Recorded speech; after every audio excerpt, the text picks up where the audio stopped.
Welcome back, everybody. In today's video, we're going to put a new bumper on my Hooptero, and we're going to go from this to this. Let me show you how we did. In today's video, we are going to put a DIY bumper on my Hooptero. This is my 1995 Mitsubishi Montero, and I've had this thing for a number of years, and I've built it to be an awesome rock crawler.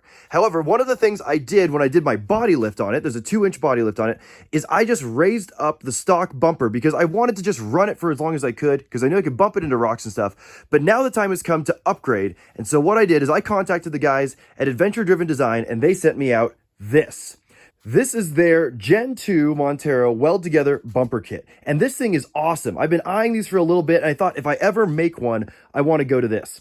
Now, I know some of you guys know that I know how to fabricate stuff, and so I could make my own bumper. I made one for my Gen 3, but I decided to go with this kit because the amount of work it takes to make a bumper look like this, with all the angles and the sheet metal bending, with all the engineering, it takes quite a bit of time. And so even though I could make something that would probably fit here, that would look okay, this bumper is ready to go. It's really easy to tack together and make it work for this, and all the hard work's already been done for me. So I contacted the guys there, and they sent this one out to me, and I'm excited to get it on the car. Let me show you what I'm working with as far as the old bumper stuff before we get into tacking this together and explain more of what this kit is and how easy it is for you to do this yourself. So I'll admit, I'm not super proud of this, but when I did the 2-inch body lift, which you can see right here, very common modification on these. I really like it for getting these things a little higher. It gives me tons of wheel clearance.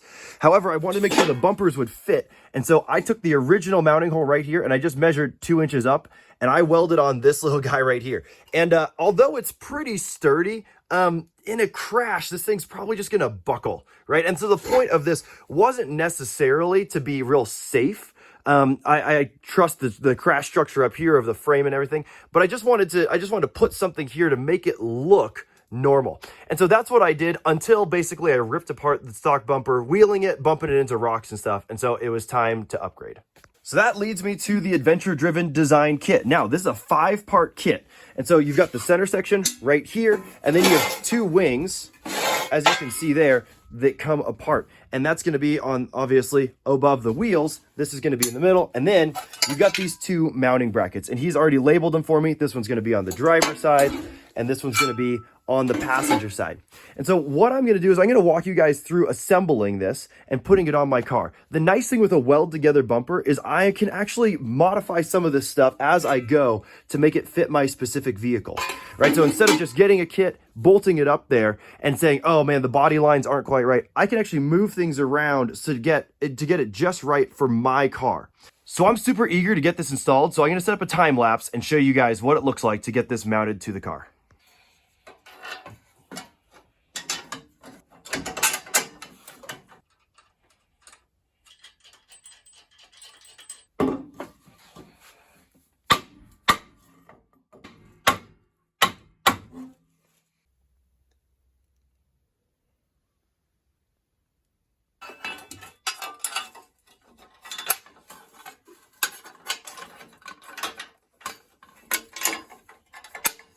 Now you'll notice on this side, I went ahead and put 3 bolts in, and I'm probably gonna run a 4th on each side, although I think 2 would be sufficient. But I wanted to run 3 bolts on here just to cinch it down. And these are about 4.5 inches long, and they are 1/2-inch bolts. So I just went to my local hardware store, picked those up, and that's what I'm gonna use to secure this.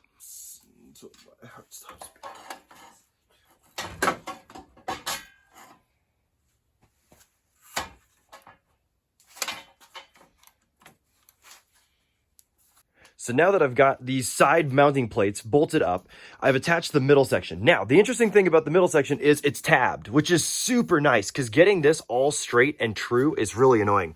So you can see right there, there's metal tabs that go into the bumper. You can see them on the back side here. They are slotted and tabbed, so you can't really screw it up. And you could probably actually weld this off the vehicle because it could only go in one spot. However, I wanted to mock it up here and see what it looked like. So I've got this pretty much where I want it. I'm going to go ahead and tack it together so that it's one piece. And that'll allow me to figure out what the wings are going to look like and get this thing straight and true on the vehicle.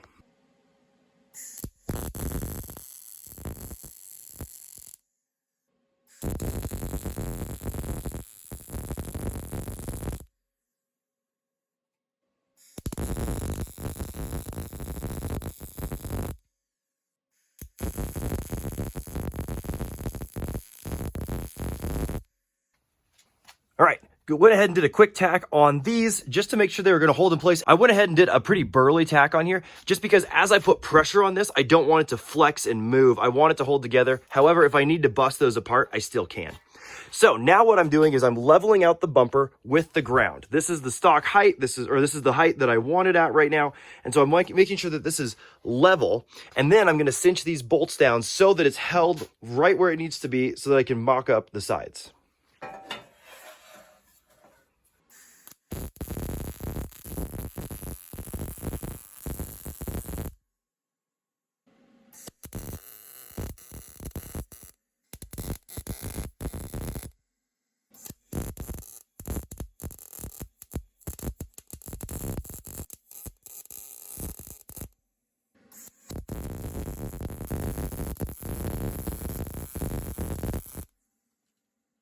Okay, so I got this thing tacked up right where I want it. And here's what I did, is I went ahead and I looked at the body lines, and there's a little bit of movement in this, in that it allows you to kind of scale it for the different size of car you have. So like if you have a Gen 2.5, the fender flares are a little more in versus this one, you can see they're pretty far out. Some of the LSs have more narrow fender flares. And so what I did is I decided to contour this to the body rather than the fender flare. And I just found it looked better to kind of follow this line. You can see it kind of comes in, it tucks in nicely. And so it's a little odd on this side, but I think I like the way it looks better. I also messed around with the mounting position, whether it was higher or lower. And I actually find that I like this gap visually. I think it looks better. I'm gonna put my Auxbeam lights right here and probably some more Auxbeam lights right here as well. But I actually liked the visual of this gap. For some reason, it just worked for me. And so I wanted to show you guys what that looks like on the side here. So you've got these bolts, and there's lots of slots for them. You can see there's kind of 6 spots where I could put this. And this is meant from Adventure Driven Design to accommodate a body lift, which I have. Like I said, I've got this 2-inch lift. Technically, this is for a 1.75 inch body lift or a 3-inch body lift, but for me the 1.75 settings, that works just fine. So I could move this up again and put these 4 holes on these 4 holes, and that would accommodate for a more like a 3-inch body lift. But this is working just fine for me, and so I really like this. It's nice and sturdy. I went ahead and put it through the holes where the original bumper came in. I could add some more, but honestly I think it's gonna be okay. So you can see up here where I went ahead and attacked some stuff. And these are blind tacks, and so obviously I will pull this off and I will weld these a lot better.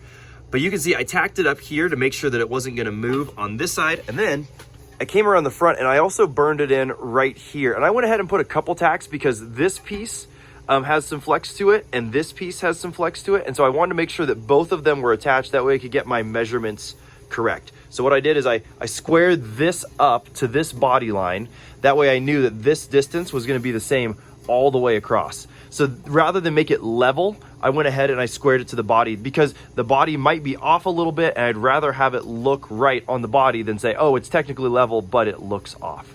So you can barely see in here. You can see that there's a gap here, but then there's also another piece of metal that comes from this guy that I'm welding to. And so I've connected this to this to this. And so that's pretty solid, meaning that now this isn't going anywhere. This is tacked in place and I'm able to work with it off the vehicle, and I know that it's not gonna break off and I'm gonna have to do these measurements again.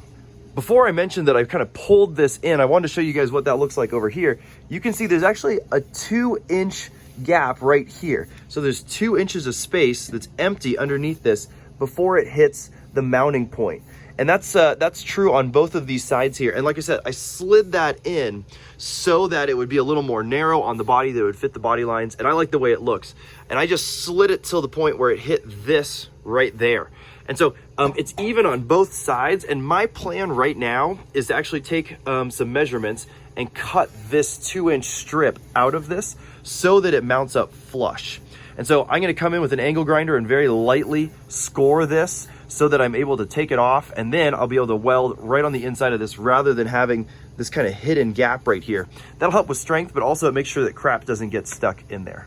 So far this has been super easy. All I did was mock things up. I used some clamps and I clamped it down and I tacked it in place, and it's looking great.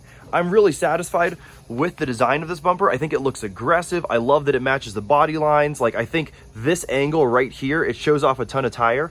And so I'm super excited about that. I'm gonna pull it off the vehicle and get it welded up.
So now I've got the bumper all mounted up and welded up, and you can see it turned out pretty good.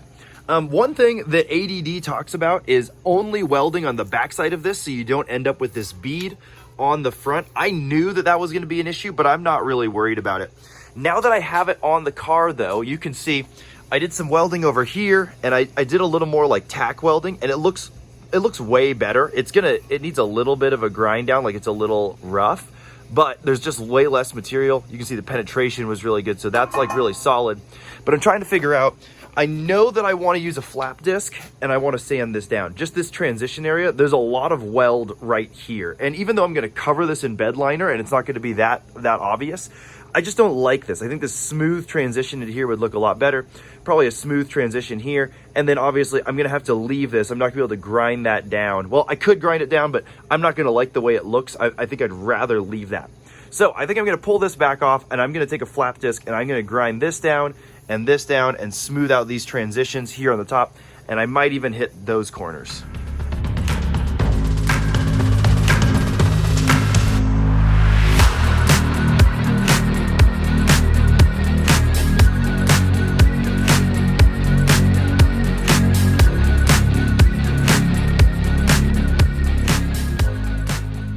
So this is the OEM bumper that I've been running almost the entire time I've owned it. And this one is in pretty rough shape. I've bumped it into logs and trees and rocks and stuff, and it's starting to show some wear. So you can see it's clearly cracking here and here. This plastic is like totally separated. It got really caught up in the wheel at one point. So all of this stuff is pretty bent. I've had to cut it a lot to fit the fenders.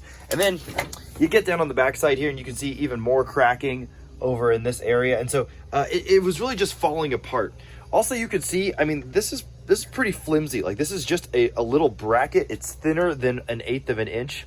And then all of this stuff is just kind of plastic. So this is more cosmetic than it ever was structural. There might be a little bit of structural with this, but mostly it's just gonna cave as soon as anything bumps into it. And so even though that bumper is only 1/8 of an inch, it is a massive upgrade from what I was working with from stock. So the plan was always to run this until it didn't make sense anymore. And I think it's safe to say this officially does not make any more sense to run. And so I'm going to chuck this because that is way better. So now that I've got these all welded up, I wanted to see which one was heavier. One of the things I'm big on is not adding extra weight to the front of my car. So I did weigh them, and this one right here, the stock bumper, just as it is, with the cutting I've done and a little bit of modification, this one weighs 34 pounds, which is pretty good. However, this one actually only weighs 30. And there's so much more steel here on the side. This is all bracketry covered in plastic, and it's not very strong. It's more of a crumple zone. Versus this is 1/8 inch steel. This is actually kind of substantial. So ironically, by adding a bumper, a heavier duty bumper, I'm actually going down in weight. So that's a huge win for me. Once I finished up the welding and grinding, I decided to cut the holes for the fog lights.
So here's the bumper ready for paint.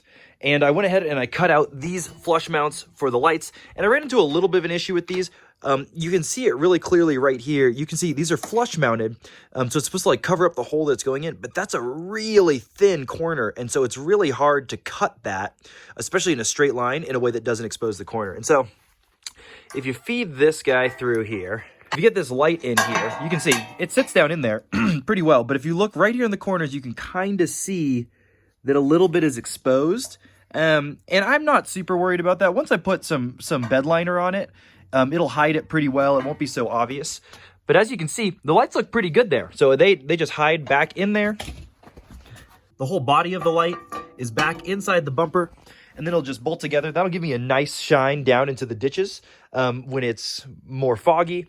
And so I'm pretty excited about that. And then I also went ahead and I drilled holes for my 2 Auxbeam spotlights that are going to go on the front. And so the reason I did this beforehand is so that when I paint it, I'm not having to cut back through the paint and chip it up or anything. And so now I've got all that figured out, I'm going to go ahead and get this thing prepped and start getting it painted. So now this is cleaned up, and as you can see, I scuffed it with some pretty aggressive sandpaper, and that's because I'm going to coat this whole thing in bed liner. Now, this Raptor liner, some people love it, some people don't love it as much. I've had good luck with it. I've never used it in a can before, just the roll-on stuff, but I figured for a project this big, I think the can should be enough, at least to coat the front. And I'm doing Raptor liner instead of something else because it's the only thing that holds up to Montana winters. And so with this big faceplate right here in the front, it's just going to get pounded with rocks and snow and debris from other cars. And every time I put spray paint on it, it comes off. But this stuff holds up pretty well. So I'm hopefully just gonna do a good coat on the front here, get most of the back. If I have to touch up the back with spray paint just to make it corrosion resistant, I'll do that. But I'm gonna get this shaken up and I'm gonna start laying this on.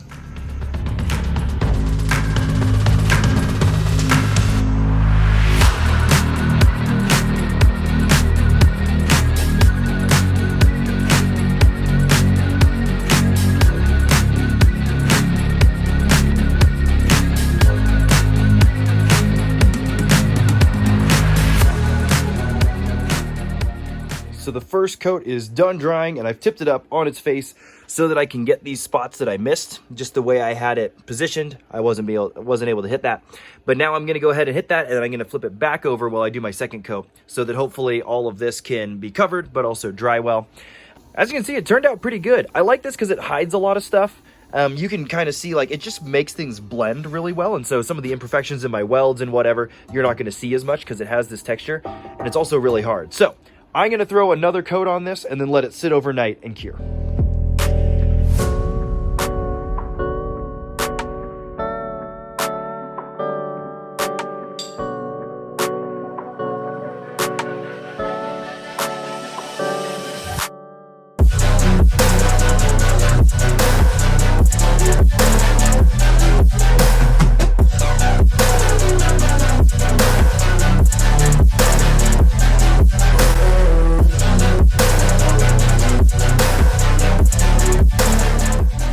Just like that, here is the final result of this bumper. I let this go ahead and cure for a few days in the hot garage before I slapped it on here, and it looks amazing. So as you can see, I went ahead and put the lights on, the flush mounted lights. They look great. They have a great angle too. They face down into the ditch off the side. And then these lights up here, these are on really sturdy. If you saw one of my other videos, they were flopping around on the other bumper, and now they're super solid and they look great. Did a few other modifications over on this side. As you can see up here, I had to cut the actual body right here. There's like a little flap that kind of came down. It just looked weird, so I decided to cut it up. I painted it and then I covered it in some protective stuff to prevent the sharp edges from hurting me.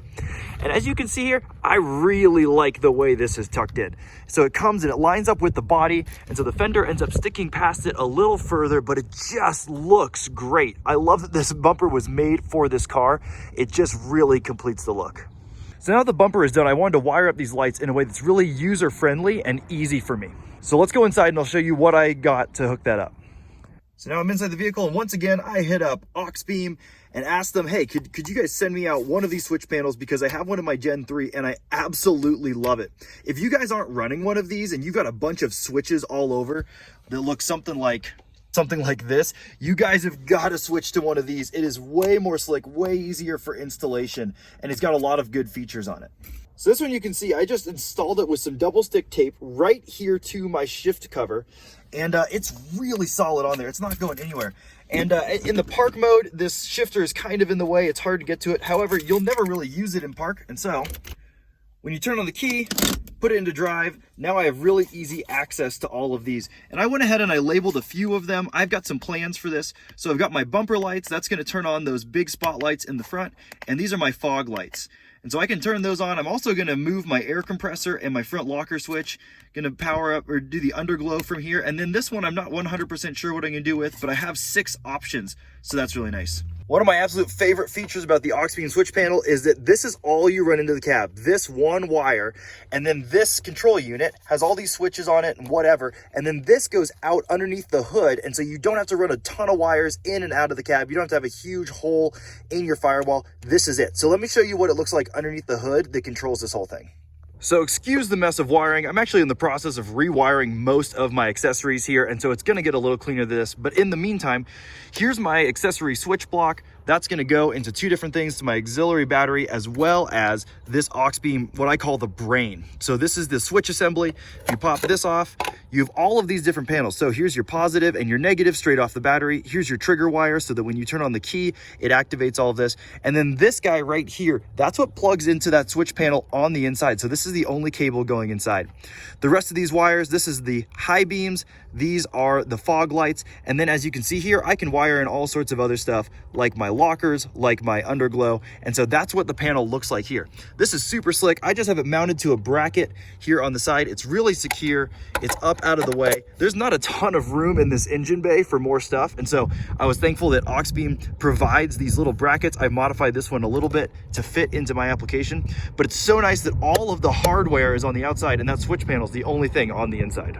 So there you go, guys. That's a wrap on this bumper and the lights from Auxbeam. I absolutely love this. It's a huge upgrade for the looks of this Montero, as well as the protection and the utility. So if you guys are interested in this bumper, check out Adventure Driven Design, or ADD. They've got a great system to weld together here. They also offer tons of other Montero accessories. And if you're looking for lights, check out Auxbeam. But I'm super pleased with this. I am stoked about the summer and getting out to go wheeling and exploring in the Hooptero. So if you guys have any questions or comments, leave them down below, and I'll catch you guys on the next one.